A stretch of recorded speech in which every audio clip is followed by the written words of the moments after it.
Hello, I'm Joyce Woodworth. Welcome to the Spirit of Winona. In the summer of 2004, the Great River Shakespeare Festival began in Winona. More than 7,000 people came from across the nation to participate in the inaugural season. To listen to great music presented at the Prelude concerts, held free on the grounds of Winona State University's campus, take part in educational programs, and to see two wonderful Shakespeare plays. This summer is the second season of the Shakespeare Festival, and once again we get to partake in the exciting activities and see two different Shakespeare plays, Much Ado About Nothing and Richard III. Please watch with me now as we take a look at last year's Spirit of Winona show when we learn all about what this festival means to Winona. The Shakespeare Festival to be held in Winona this summer is not just local theater, it is much bigger than that. It's a gathering of people from all over the country, directors, designers, and actors coming together to present two plays from the most renowned playwright ever to have lived, done in the most professional manner. If you enjoyed trips to the Guthrie in Minneapolis to experience first-class theater, you will be able to have the same top-notch entertainment right here in Winona. A Midsummer Night's Dream and A Winter's Tale will be presented here at WSU's Performing Arts Center in June and July, but it doesn't end here. The Shakespeare Festival will be an ongoing event for years to come. The hope is to pull in audiences from all over the Midwest as Winona becomes one of the nation's homes for the best presentation of Shakespearean theater. Today we're going to go behind the scenes to find out how this all came about and how it's all going to come together. I'm presently now sitting inside Winona State University's Performing Arts Center with Mark Houck, who is the producing director of the Shakespearean Theater. Hi, Mark. Hi, Joyce. Mark, tell me, let's start at the beginning. How did it ever happen that you ended up here in Winona, Minnesota for the Shakespearean Festival? Well, I have to admit it's a bit of a surprise to me. When we first started looking at starting a Shakespeare Festival, we were looking at places a little closer to the Twin Cities, and Paul and Alec, the two other producing directors, and I received a call from some city leaders here in Winona, and they said, you should really consider Winona. And so we made several trips down here and discovered that it was really a perfect location. We, in addition to visiting the city, talked to some marketing folks who were looking at the demographics of the area and said, well, you know, Winona is actually pretty close to Chicago, Minneapolis, Des Moines. It's a really good central location. It really could draw across a broad region. It would be a really good location for this. And then we, of course, fell in love with the scenery and with the community. We really wanted a community that wasn't just a tourist town, that had a university, that had farming, that had manufacturing, so that there was a sense of a real place there, that it's not just about sort of creating a Disney-like tourist atmosphere. Great, and we do have that all in Winona. Yes, you do. That's for sure. Well, no, Shakespearean festivals are known throughout the country. I believe there's one in Oregon and one in Utah. Is this going to be just like the likes of those type of festivals? That's the plan. A majority of the company has worked at these various festivals, both in Oregon and in Utah.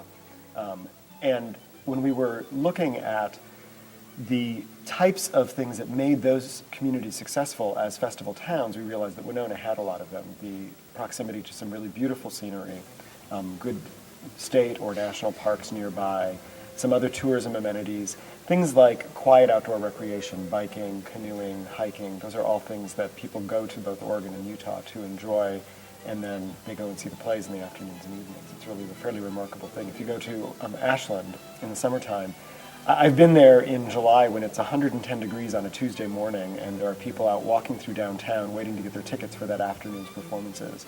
And they actually see, they sell 365,000 tickets a season at the Oregon Shakespeare Festival. Wow. Now, is that really the goal here for Winona? Well, that's the goal. It's going to take some time. We're not going to get there overnight. We've really set out a fairly realistic plan about building the festival over time. The two things that are critical to us is that we need to put on really good plays and establish a really good, loyal, local audience. Local meaning Rochester, Winona, La Crosse. That'll be our base from which we build a regional audience. Mark, what exactly does that mean for Winona with this summer and in the future? Well, I think this is a really exciting time for Winona. When we came to our first series of public meetings here, it was really clear that the leadership in Winona was ready for some new economic development to take place, particularly around downtown and the riverfront. And in our work, the background work on the festival, we had a very clear idea of how we could interact with the local community in terms of economic development. The first couple of seasons, it's going to be a slow pulse for about 5 weeks. We're expecting somewhere between 6,000 and 8,000, somewhere around 6,500 guests in our first season. We'd like to go beyond that. We have capacity to go beyond that. We haven't planned for that in terms of our budgeting. In 10 years, we believe that we could be at somewhere between 25,000 and 30,000 guests a summer who would be coming to Winona, probably for about an 8-week season.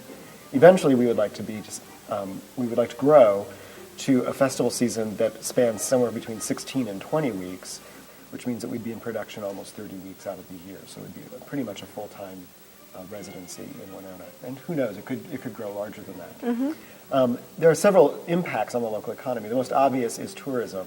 The Oregon Shakespeare Festival, it's estimated, has an annual economic impact of about $140 million. It's a major, major employer and a major part of the economy of Ashland, Oregon, which is a town that's about the same size as Winona, actually, and a little further away from major metropolitan areas. We're anticipating that in our first season alone, we'll have somewhere between a $2 and $3 million economic impact on this community. We believe that over time that will grow significantly, and that it will have not only an economic impact on the direct tourism component of it, but also in terms of making Winona a place that's desirable for businesses to relocate, making it easier for businesses to recruit. Managers and executives, both universities and the hospital, have talked to us about how much they see the festival playing a positive role in helping them with their recruitment efforts.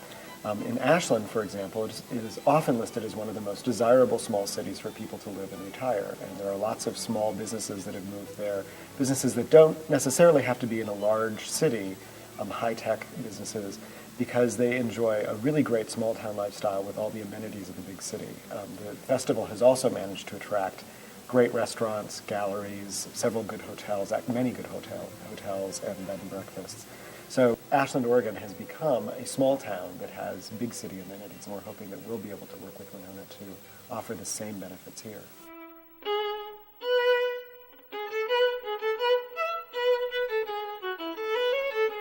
I just came across Eric Paulson, who's been working on the set here on the stage. Hi, Eric. Hello. Now, Eric, you're the technical production manager, is that right? Close, the technical director. Okay, Yeah. Technical director. What does that mean exactly?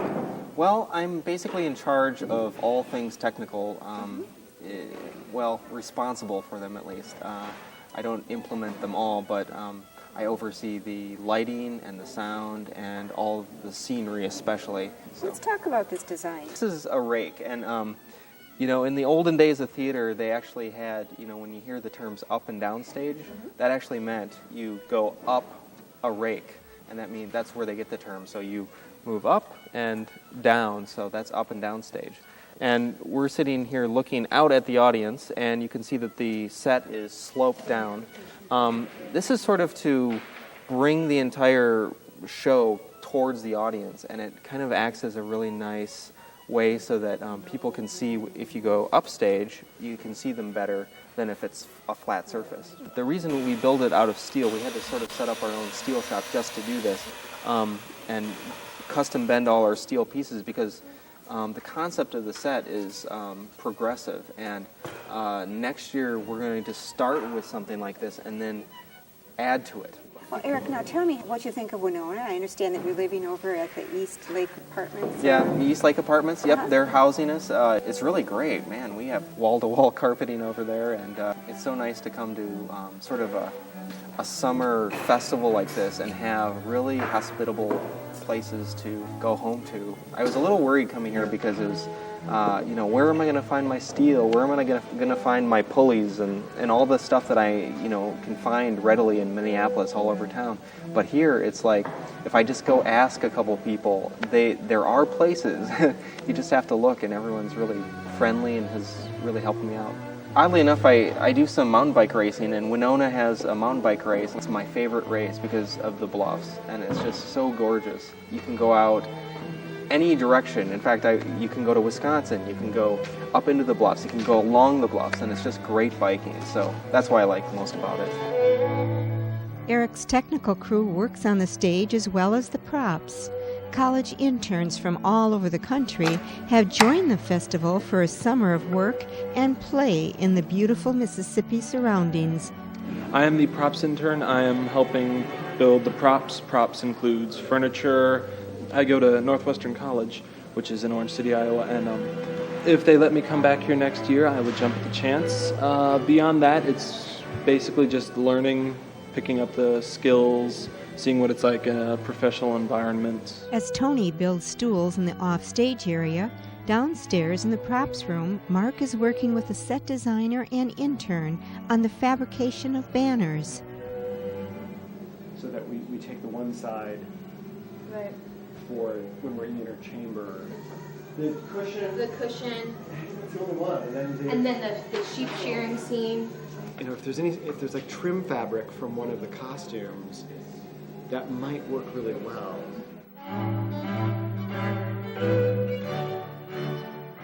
It's quite an undertaking. We have 60 people in Winona right now who will be here for the summer, and they're living at East Lake Apartments and are really enjoying the area, but also working a lot of long hours. Putting on plays requires a lot of collaboration between artists of lots of different disciplines, as well as administrators and funders and board members. As part of the process, we really went out to look for what we thought were some of the best established and emerging artists in all of the different disciplines that we work with in theater. We have a fantastic costume designer, Rosemary Ingham, who recently won the United States Institute of Theater Technology Golden Pin Award for Excellence in Publishing in Theater.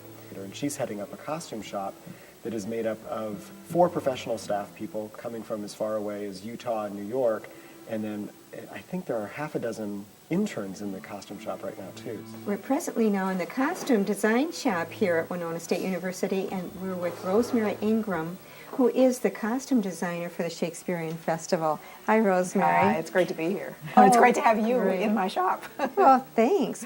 Boy, you really have some fabulous sketches here. Can you just kind of start from the beginning and tell me how you began designing for a Shakespeare play? Sure, absolutely. The sketches that are on the table here are from Winter's Tale, and we're doing A Midsummer Night's Dream, and we're doing Winter's Tale. Many of the costumes, I would say most of the costumes for A Midsummer Night's Dream will be what we call pulled. We will get them from costume stocks from here and from other theaters around, or we will buy them because they're things that we can buy. Winter's Tale, on the other hand, is a kind of specific design, and we're building virtually all of it, so it will look like a piece. We kind of decided that both Winter's Tale and A Midsummer Night's Dream, we would set the two productions in what we call the late Edwardian period, about 1909 through 1911, a very pretty period. So it's lovely for Midsummer Night's Dream. But then we thought, there's something about Winter's Tale that's a little bit Asian, that's a little bit out of the ordinary. It's kind of a fairy tale world, a made-up world. So we went to sources that are India during this period, where they didn't really wear saris the way they wear them now. And I found a wonderful book with the help of my shop manager that is a history of Indian costume during this period. So I've used the research from this book and translated that into the robes for the characters for Winter's Tale. And I think at last count, Meg, you can probably tell me, we have how many on the list? 27. We'll be making 27 robes for this production, which is quite a lot. It's one a day. That's a big undertaking. Like that. Now, when you say robes, are you including female and male parts? Yes, or is that right. Because the females are also very, very robe-like. Mm-hmm. Because we've got one here that's just been put on the dummy with its trim and not finished yet, but probably going to be worn later for a photograph. Mm-hmm. Yeah. So tell me how this all begins. You look at a picture. Then you translate it? It actually begins with the script itself, with the text itself. And as soon as I know that I'm going to design a play, the first thing I do is read the script. I don't wait and talk to the director. I don't wait and talk to anybody else. And I sit down and I read it in a very specific way. Not just for what the costumes are going to be like, but for what the script is trying to say and how I can help do that through the costumes. So usually when I go into my first meeting with the director, I have read the play and thought about it a lot. At that point, I do start drawing. Then we begin shopping the things that have to be shopped. The fabrics for this production, more than half of them, my draper shopped for me in New York. I got some of the fabrics in Washington, D.C. And then yesterday, the scene designer and I went to Minneapolis to one of the great places to buy fabrics. It's a shop called S.R. Harris. The person who is the draper, who is in many ways the heart of this whole construction process, is the person who looks at these sketches and figures out how to make patterns for them. You cannot go down and buy a simplicity pattern for any of these things. They just don't exist. And whenever you're dealing with an historic piece, you need somebody who does this extremely well. This is Meg Whedon, who is from New York City here in Winona, and you are what's known as the draper. Tell me exactly what the draper does. I understand it's a very key role in costume design. Well, the designer will hand me a sketch, and like, for example, this one here, and we'll sit down and talk about what she usually has swatches attached to it too, but she'll talk to me about how she would like it to hang, how she would like it to fit, whether it's a tight fit or a loose jacket, or and I can also tell a lot from the actual sketch itself where her design lines and cut lines are. And in this instance, my designer handed me a book that just happened to have not only the research of the same garments, but in the back were layouts of patterns. Oh, nice. So you got a little bit lucky with this one. From the patterns, and then we get a set of the actors' measurements, and then I start to take some muslin or some sort of mock-up fabric that's cheap and pin it on a form that might be near his measurements until I think that I have the same style lines and the right fit, and then I take that off the form and I put it on some brown paper and I trace around it, and the next thing I know I have a pattern. And then we cut it out of some muslin and I ask one of the stitchers to sew it together, and then we have a fitting. All his plays are just, the characters are so rich. You can really delve into the character and pull a design out per character, which is great. Winter's Tale is going to be the most fun for me as a draper because I'm getting to use all these wonderful fabrics. And this fabric here, I know we're using on the leading lady in Winter's Tale as her second outfit because it's dark and yet it has some liveliness to it, and she is coming from a very bright place and going to a very dark place. So the fabric actually has a part in telling the story. Sure. One of the early things that we do, as soon as the actors have gathered, and actually it really happens the first day that we're all together, they come down and we measure them. And we take quite a lot of measurements because we need to know all of those things. And then I take digital photographs of everyone all standing in the same position so that we have an idea. Every human being is a different shape and size. Even though our commercial clothing is sized, 8, 10, 12, when you make period costumes for people, it's a one of a kind. So having these photographs here helps Meg to do the patterns, helps me know exactly what their proportions are when we're looking at the figures. And we also get to know people. A person who in most shops is called the first hand is the one who takes the paper patterns, and we'll be able to see that on the table. The pattern is laid on the fabric and cut out. And again, there's a great deal of care that has to be taken in that, because if you put the pattern the wrong way on the fabric, you've messed it up. So all of this has to be really carefully done and thought about. And then we have stitchers. We have a wonderful stitcher from Salt Lake City who's been doing this. She works at the Pioneer Playhouse in Salt Lake City and in Shakespeare festivals in the summertime often. And she is so fast and so accurate that we have been calling her our super stitcher. So we're stocked with a super stitcher and 4 aspiring super stitchers. As the costumes are being stitched and the props and set are being built, the 13 actors are rehearsing from early morning until late in the evening to present Shakespeare at its best. I slide o'er 16 years and leave the growth untried of that wide gap. We're sitting in the theater with Alec Wilde, who is one of the producing directors of both plays. Of the festival itself, yes. Okay. Yes, and the director of Winter's Tale. All right. Now, we were just in the rehearsal hall, Tell me what's going on in the rehearsal hall. Well, right now, what you're seeing is the choreographer working with the actors on some of the more movement-oriented pieces in the play. There are a couple of dances in the play, and the choreographer is working with the actors on putting those together. Tell me a little bit about the actors, where they all come from. Well, we auditioned actors everywhere, really. We went in New York and Minneapolis and in the Los Angeles area. There's actually a wide range of experience in the company. We have actors who've been acting for years and years, who are professionals, all the way down to apprentice level, who are young college students who are understudying the older actors. I met with two of the young understudies, Carolyn Deming from Green Bay, Wisconsin, and Brian Fedrick from Dallas, Texas. We're doing a lot of writing down at this point and watching our particular actor or actress and getting the opportunity to see their craft and their formation of a character, and not trying to copy it, but definitely trying to be able to replicate the essence of what they're doing so the show remains consistent if ever we were to go on. So. It's a totally different experience than actually acting in a show, because you have to replicate the choices, like she said, of the actor, because you wouldn't want to come in and do a bunch of new stuff, obviously, if the actor got sick. And it's just to hop in and make it go as smoothly as possible, I suppose. Some of the senior actors in the cast have worked at the top theaters in the country, Milwaukee Rep and the Guthrie, places like that. I've worked at theaters from California to the East Coast, and I've traveled where the work is. I've been doing that for about 30 years. So this is your full-time career acting? Oh, right? yeah. Okay, Yeah. Is it primarily Shakespearean acting? It's a lot of different. The thing I've always enjoyed about the theater is the ability to do lots of different things. I love doing musicals.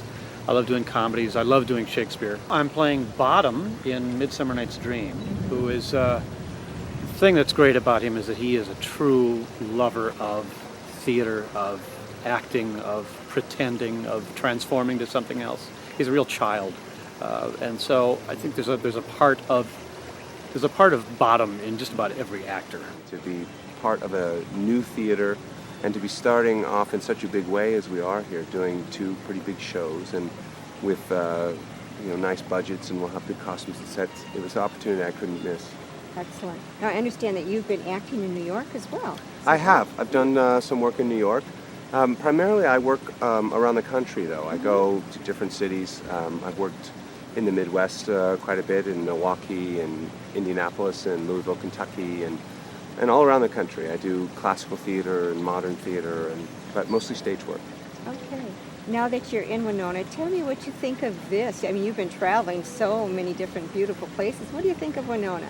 It is really one of the more beautiful cities that I've had the opportunity to do theater in. Really? I'm from a small town of about 15,000. It's also beautiful, and it reminds me a lot of that. And so, I've lived in New York for the last 12 years, and I like a lot of what New York has.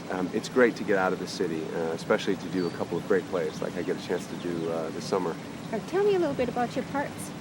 I am playing in Midsummer Night's Dream. I play two parts. I play Theseus, who is the Duke of Athens, and then I switch costumes and I play Oberon, who is the King of the Fairies.